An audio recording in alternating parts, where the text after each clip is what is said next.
Bueno, egun ondan hori, 9:31 izan da, uda osteko edo oporraldi osteko lehenengo batzordeari hasiera emango deutzagu, eta uda ona eduki dugulakoan, hasiko gara osta bere. Bueno, lehenengo puntua,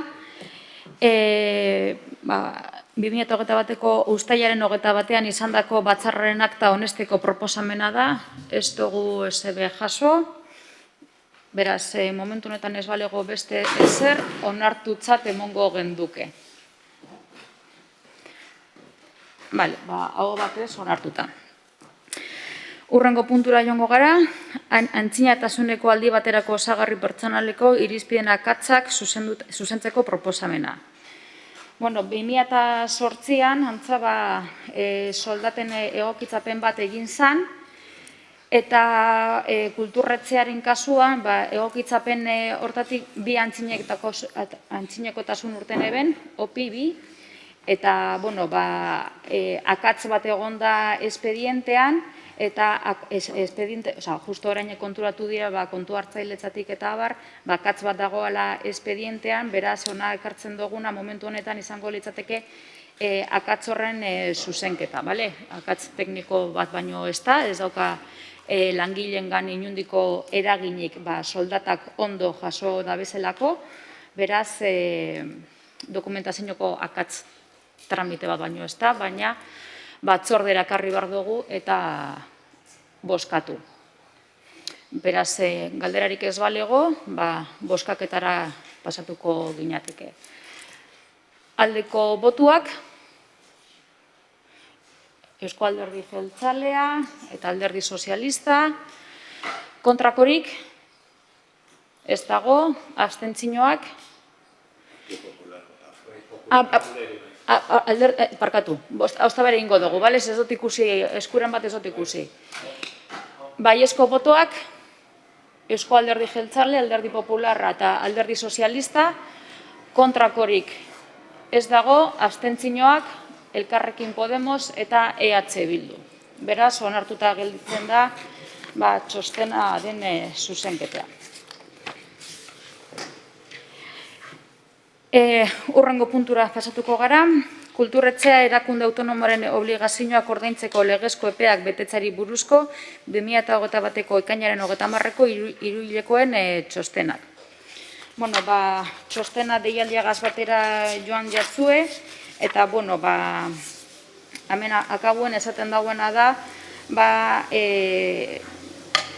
fakturak eta abar, sasoiz ordaindu direla, euneko 88,89ko paguak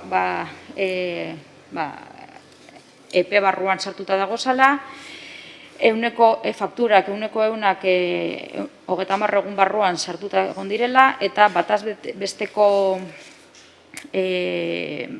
ordainketak 18,56 egunekoak izan direla, eta apirila maiatzan eta kainan 11,16. Beraz, esan genke, epe barruan gagozala eta sasoiz ordaintzen. Honen inguruan ez badago ezebez, urrengo puntura joango gara, 38garrena, kulturretzeko laguntza batzordean erosaeran berri emotea. Bueno, aurreko batzorde baten, honen inguruan berba egin genduan, langileen laguntza batzordea eratu behar genduala, beraz, zuen gandik hartutako ekarpenak jaso ondoren eta irizpidea jarraituta, txostenean geratzen diren txostenean jaso dozuez, eta holan geratuko litzateke laguntza batzordea eratuta, bai alderdi politikotatik, zein langileen partetik. Beraz, kideak izango ginateke, batzordeko kideak labur bilduz. Bale? Bale. Eta urrengo puntua, presidente handearen informazioa, Deialdiagaz batera joan jatzu ez programazioaren inguruko datuak eta urrengoko programazioaren inguruko informazioa. Horretaz aparte, beste ekimen batzuen barri emongo ditzuegu. Uztailean, dakizu moduan, Juana Bizkarra egonaldi bekatara genduan. Juana Bizkarra beka hau musikebarren arte eszenikoetarako egonaldiak egiteko deialdia izan zen. Lehenengo deialdi hau honetara 10 konpaini agertu dira, interesa jaso dabe, eta konpainien gaindik esker honez hartu dabe ekimen hau martxan jartzea. Epaimaia kulturretzeko teknikariek osatu izan dabe, eta kanpotik aditu bi etorri jakuz, Matxalen de Pedro eta Katrin Segel izan dira. Matxalen de Pedro dantzertiko irakaslea da, eta gero Katrin Segel Galdakako Torresabalaretoko programatzailea. Kultur munduan esperientzia handiko emakume bi izan dira horre lanean eduki duguna, kulturretzeko teknikarietaz aparte. Eta irabazlea 2 kolektiboa izan da, eta epaimaiak esan dauen moduan, generoaren inguruko gogo eta ezin interesgarriago dantzaren bitartez planteatzen dauen proiektua aurkeztua dela. Beraz, posarren hartuko dugu laster guretzean, euren proiektuaren azken partea garatu dagien, eta guretzean dagozan bitartean mediazioak egongo dira, eskolakaz, saioak egingo dabez, eta herritarrekaz hartu emona egoteko aukera egongo da.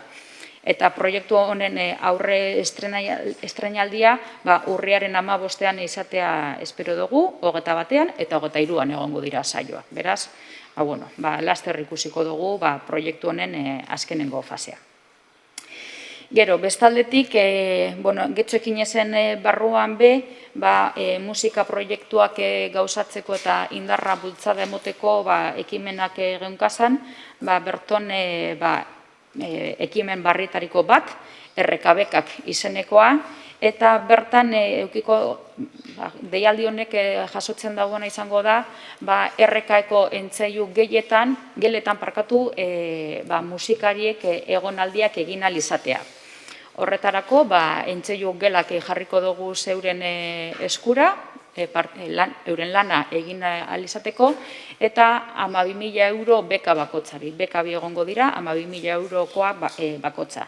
Eta 12.000 euro honekaz, egin ahal izango dabe euren proiektua garatu, musika sormen proiektua garatu, eta aldi berean, eurek ikusten badabe euran gaitasunetan zeo zer faltaiakelaz gairen bat sakonago landu gura dabela jorratu, ikasi eta profesional batzuk kontratatu ahal izango dabez diru horregaz euren sortzaile edo musikari trebetasunak hobetzeko profesionalizazioa baten bidean. Eta horretaz aparte honek 9 hilabetetan egongo dira irabazleak guretzean, eta egin ahal izango da bena izango da egin behar izango da bena izango da, herritarrekaz sezioak, ez da, euren sormen prozesuaren inguruan eta hitzaldiak emon, edo, hau da, azken finean, herritarrekaz hartu emona, artista herritarrei hurbildu eta herritarrak artistak ezagutu dagiezala eta euren sormen prozesuak ikasi. Beraz, apur bat, bai artistentzat zein herritarrentzako aukera aparta izango da, herritarrebe euren kultur minori asetzeko asmotan. Gero, urrengo gauza ekarriko nuken izango zen, igaz martxan jarri genduan kultur sormen deialdia, osta bere bigarrenaz martxan jarri dugu, hori getxoekin ezen barruan geunkan. Igaz arrakasta itzela auki eban, beraz aurten barriro atara dugu.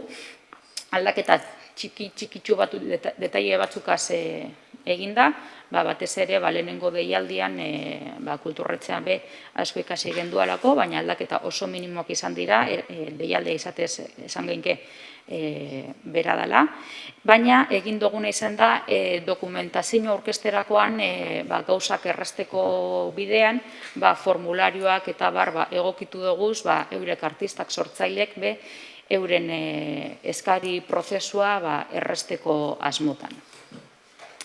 Eta, beste gauze bat, getxoekin ezen barruan geunkana dano jakindakizue, aste kulturalak geunkazan, deialdiak egin dira, ebazpenak eginda dagoz, eta, batzuk ja dagoeneko hasi dira, Romokoa eta Andramari ingurukoa ja martxan daukagu, eta udazken parte honetan beste guztiak gauzatuko dira.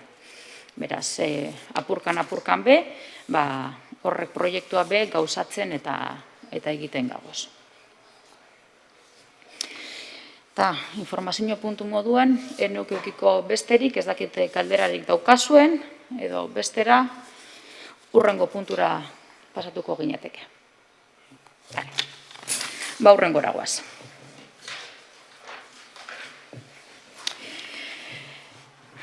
Galdezkeak puntura.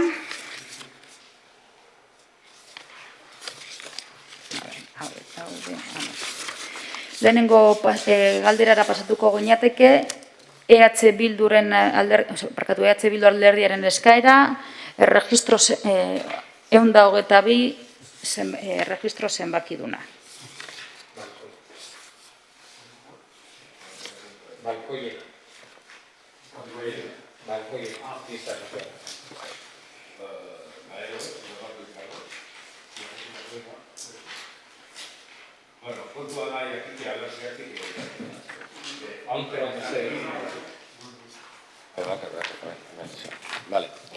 Urtea dira Getxoko udaleko ingurumen sailak eta azken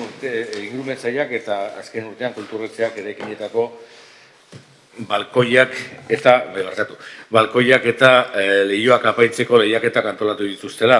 Antza aurten ez da deialdirik egingo, eta hori dela eta hurrengoa galdetu nahi dugu. Zergaitik aurten ez da Getxoko balkoien lehiaketarik egin, eta ea datorren urtean egiteko asmoa aldu zuen. Kulturretxetik esan ginkena da, kulturretxeak ez dauela balkoien apainketa lehiaketarik sekula egin.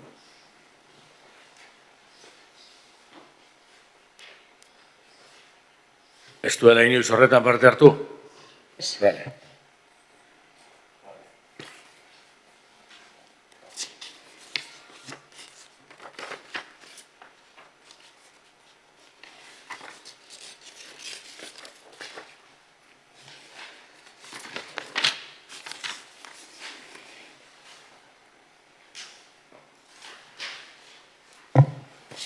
Horrengoa.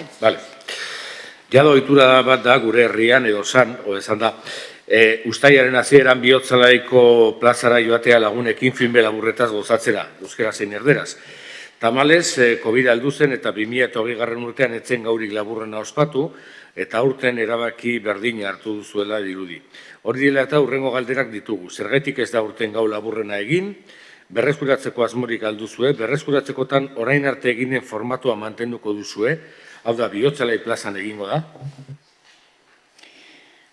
Zergaitik ez dan egin, egia da, gau laburrena programa 2019an egin zen akabukoz, eta, ondo duan programa bat da, eta 2020an eta 2021an ez dugu egin, kalean egiteko ekimenak, apur bat, bere programa honen helburua bazan jendea batzea, jendea gai honen inguruan batzea, eta justo gomendio sanitario guztiek, osasun gomendio guztiek, justo horren kontra egiten eben. Eta kalean egiten genduzan ekimenak, alzan neurrian apur bat ekiditu egin izan dira momentu altuetan, ez da, udako momentu altuetan.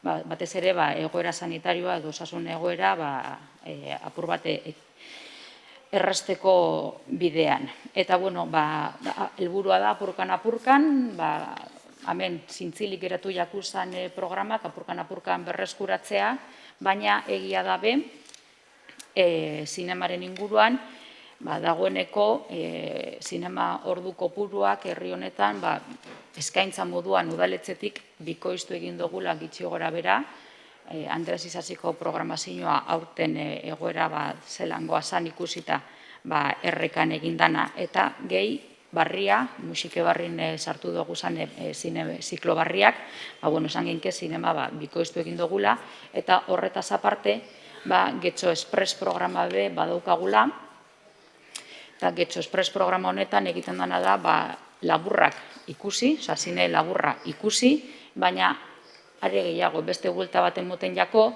eta sormena bultzatzen da, beraz, biak daukaguz. Honega esango duguna da, gau laburrena, apurka, berreskuratzen joango garala, gau laburra, zein beste programa batzuk horre zintzilik eratu jakusanak. Noiz? Hori ondino aztertzeko dago. Horren inguruan ezin esan, leku baten zehatz izango dan, edo beste baten, momentu honetan ezin dugu esan. Egia zateko gauzak ez ezkit oso argi geratu. Azatzen zu, lehenengoan, eman duzun aitzakia hau ez egiteko 2020 garren urtean eta 2020 garren urtean izan da batez be, COVID-aren inguruan edo COVID-ak gomendatzen zuelako airea gerian gauzak ez egitea, baina ezke 2019 garren urtean gaurik laburrena egintzen antxokiaren barruan. Eta hori be ez da egin. Beraz hor, arrazoia hor pizkat errenka ikusten dut. Gero, guk ez dugu zalantza gartzen, egiten den zinema programazioa, horren inguruan ez dugu honetan hitz egiten, edo egiten den Getxo Express, edo bestea. Ez dugu lertzen nola berreskuratzen den apurka, bi eguneko ekitaldi bat kortoa kontratatzea diela. Ez dakit benetan esan nahi duzuena da, ikusiko duzuela berreskuratzen duzuen ala ez eta nola, ala berreskuratuko duzuen, baina ez dakizuela noiz eta nola. Ez dakit zein den erantzuna edo zein den hartu behar duan erantzuna, ez zaiten bat ere garbi geratu. Emango dutzut, labur. Zintzilik eratu jakusanak berreskuratzeko asmotan gagoz, bai batzuk joango dira era berean, beste batzuk era berrituta. Zehatz-mehatz hau nik ezin dutzut esan. Momentu honetan, hausnarketa momentu baten dagoelako alderdi teknikotik. Baina berreskuratzeko asmoa, bai. Beren beregi gaur arte egindan moduan zehatz, ez dakigu orain dino, baloratzen gabizalako. Baina berreskuratu, bai. Formatu berean, ondino goiz da hori esateko. Bale. Urrengoa, Alderdi Popularrena izango litzateke.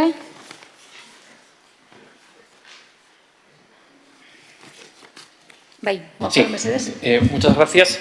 Bien, bueno, del 30 de agosto al 6 de septiembre tuvo lugar en la Plaza de la Estación de Las Arenas la exposición itinerante La Ruta del Arte BBK, la segunda edición, porque ya se produjo el año pasado.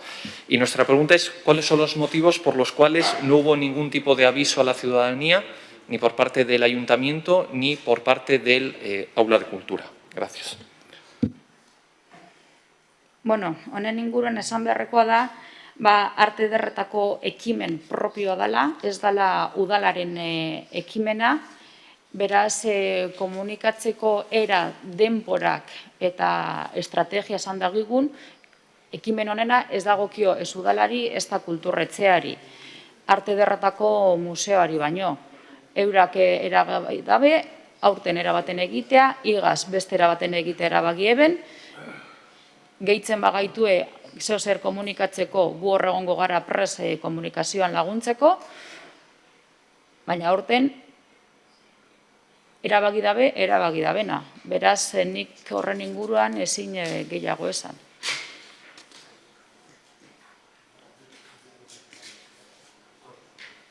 Sí, gracias por la respuesta. Lo que pasa es que nos extraña, ya sabemos que el año pasado pues, hubo una rueda de prensa por parte de la alcaldesa con el director del museo y luego se apuntó en la agenda de eventos por parte del ayuntamiento, pero me extraña la respuesta que nos ha dado cuando hemos podido leer hace muy poco, el 15 de septiembre, unas declaraciones de la concejala de Cultura del Ayuntamiento de Santurce sobre lo mismo.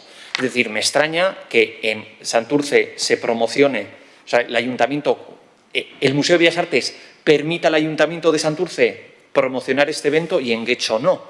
Con lo cual, yo creo que, habiéndolo apuntado, nosotros no estamos diciendo que el Ayuntamiento o el Aula de Cultura se gastase un dineral en promoción, ni mucho menos, pero que ni siquiera conste en la agenda de eventos del Ayuntamiento, de la página web, no sé, nos resulta un poco extraño. En Santurce, la concejala de Cultura del Ayuntamiento hizo unas declaraciones, entiendo que en una rueda de prensa o en un comunicado.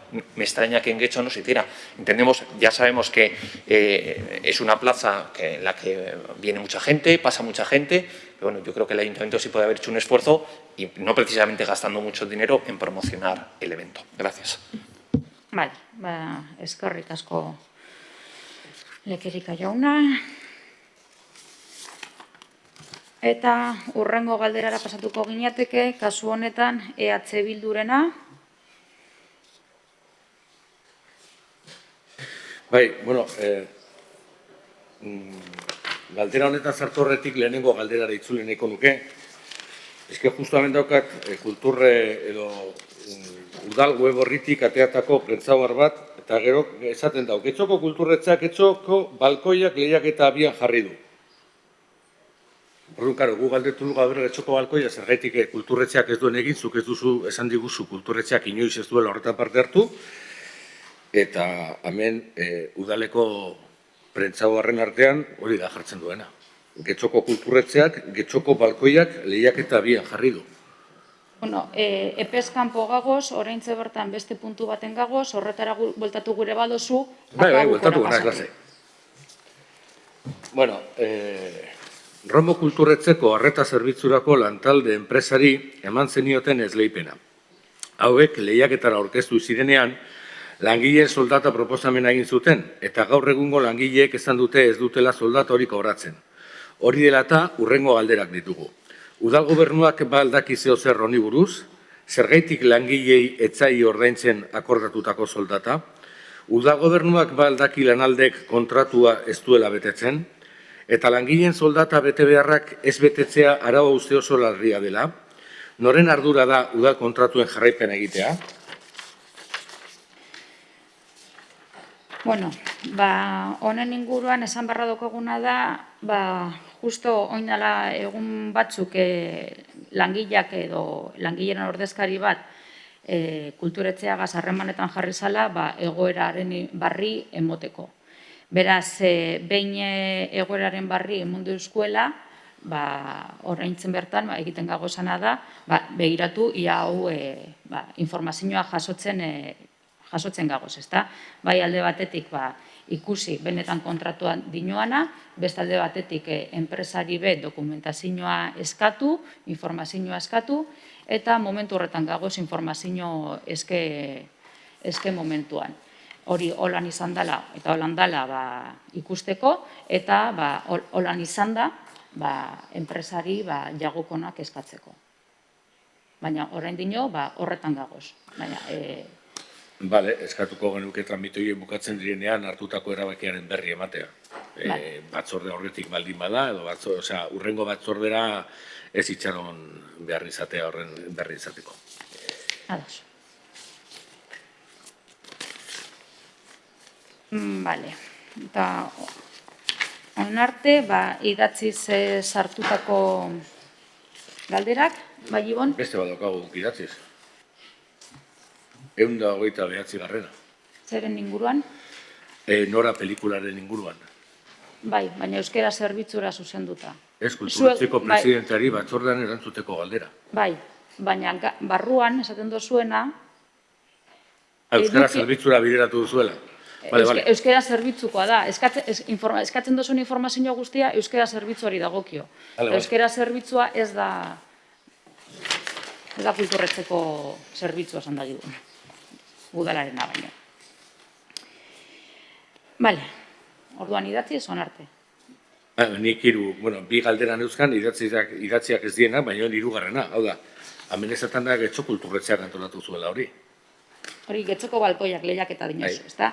Bale, Hori ez da apainketa lehiaketa bat, balkoien apainketa lehiaketa bat, hori sormen eta kultur lehiaketa bat zan, momentu zehatz, mehatz jakin baten sortu zana, apur bat Getxoko artista hori sormen momentu hori gauzatzeko momentu baten, eta era berean herritarrei bizitasun edo alaitasun pizka bat emoteko asmotan.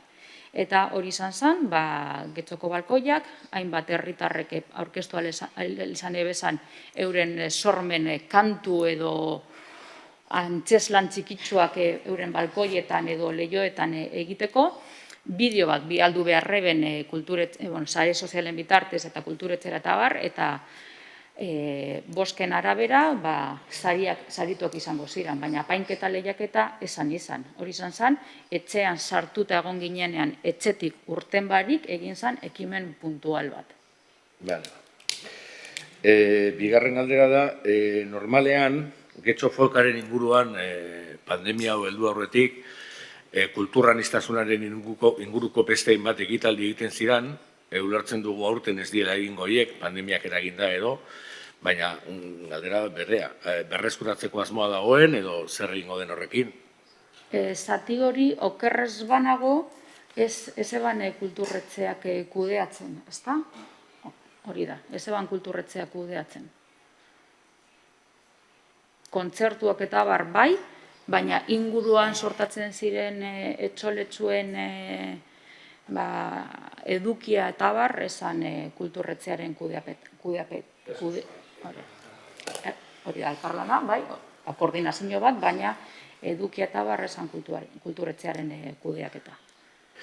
Bale, eta hirugarren galdera da, nik jakin nahi dut, eta era pertsonalean ere galdetzen dut, ea zergaitik gobernu talde honek, SO eta Eusko Alderdi Jeltzaleak eskatzen diote Getxo Fotori bizita pribatu, gidatu eta ordaindu gabekoa.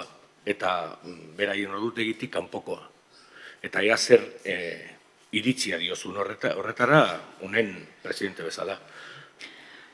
Bueno, edo zein alkartek ekimen bat egiten da benean, aukera daukie, batzuk egiten dabe, beste batzuk ez dabe egiten, bizita bat egiteko. Gonbidatu egiten gaitu ez, eskainu egiten dozkue, gure dozue, bai, egiten dugu. Ez markatu, zuek eskatzen duzue bizita. Aspaldidanik dago holan, esaten koordinazio bat dago, de facto ja ulertzen da egin gura dugula, beraz, esaten dugu, harremanetan jartzen gara, bai, ez, eta egiten dugu. Eta doan. Bai. Eta hori normala iruditzen zaizue? Nire galdera da, Alkarte batek instituzioari gonbidatzea, euren ekimenaren zati bat ikustera, hori bai. Ez barkatu, ez alkarteak ez du instituzioa gonbidatzen, zego instituzioa gonbidatzen baldin, osea, gonbidatuko balu, instituzioaren barruan daude Alderdi Popularra, Elkarrekin Podemos eta gu. Orduan, zuek alderdi bezala, PNV eta PSE edo gobernu batzorde bezala, eskatzen diozue espreski alkarteari bizita gidatu bat. Bizita gidatu horiek normalean egiten dira asteburuetan, eta bizita gidatu horien prezioa €4 da, eta da prezio simboliko bat. Zuek aurten egin zenuten bizita gidatu bat, okerrez banago ostegun edo asteazken arratzalde batean, etzen duten horrengatik ordaindu, zuek eskatutako bizita gidatua da, ez alkarteak eskainitako bizita gidatu bat instituzioari, eta aurreko urtean gauza bera egin zenuten. Orduan, gauzak ez aurkeztu bestera batera, eta galdera da, hori ondo deritzu zuen, eta beste galdera bat, hori egiten segituko duzuen. Bueno, prozedura zuk dinozu erabaten dala, zuk daukazu informazio hori buruan, ez daki zergaitik, gu badakigu zelandan, guretzako ez da arraroa alkarte batek euren lana ikustera gonbidatzea eta joatea, beraz, gonbidatzen bagaitue, joango gara, tranquil. Beraz, datorren urtean ez bazituzte gonbidatzen ez zarete joango. Ez da? Zer ni daukadan informazioa badakin nongoa den. Eta badakin nire informazioa zintzua dela eta egiazkoa dela. 100%, pongo la mano en el fuego. Orduan, galdera da, datorren urtean, ez bazaituzte gonbidatzen, ez zaretela joango zarete, edozein herritar bezala, ordu hartu, ordaindu eta joan, ezta? Claro, ez bagaitu gonbidatzen, bai. Vale.